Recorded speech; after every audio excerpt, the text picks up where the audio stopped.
ఒక గ్రామంలోకి కొంతమంది కారులో వచ్చి మేము ప్రభుత్వం తరపున వచ్చాము, ఈ ఊరిలో చాలా ఎక్కువగా దోమలు ఉన్నాయి, దాని ద్వారా జ్వరాలు వస్తున్నాయి, అందుకోసమే ప్రతి ఒక్కరికి ఒక మాస్కిటో నెట్ దోమతెర ఉచితంగా ఇస్తాము. దోమతెర ఉచితంగా కావాలి అంటే ప్రతి ఒక్కరూ తమ ఆధార్ కార్డ్ జిరాక్స్ వారి యొక్క వేలుముద్ర వేయాలి అని ఆ ఊర్లో ఉన్న అందరికీ చెప్తారు. ఇదంతా విని ఊర్లో ఉన్న వాళ్ళందరూ చాలా సంతోషపడతారు.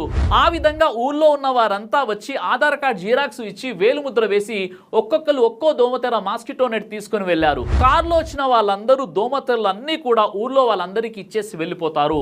ఆ విధంగా ఊర్లో ఉన్న ప్రజలందరూ కూడా దోమతెరలు ఉచితంగా లభించాయని చాలా సంతోషంగా ఉంటారు. వేరే రోజు పొద్దున ఊర్లో ఉన్న ప్రజలందరి ఫోన్కి ఒక మెసేజ్ వస్తుంది. ఆ మెసేజ్ ఓపెన్ చేసి అకౌంట్లో ఉన్న డబ్బులన్నీ కూడా ఖాళీ అయిపోతాయి. ప్రజలందరూ లబోదిబో అంటూ ఉండిపోయారు. ఇదంతా చెప్పడానికి కారణం ఏంటంటే ఉచితంగా ఏది వచ్చినా కానీ త్వరపడి ఏదేదో చేసివేయకూడదు, ప్రతిదాన్ని రీసెర్చ్ చేసి తెలుసుకోవాలి.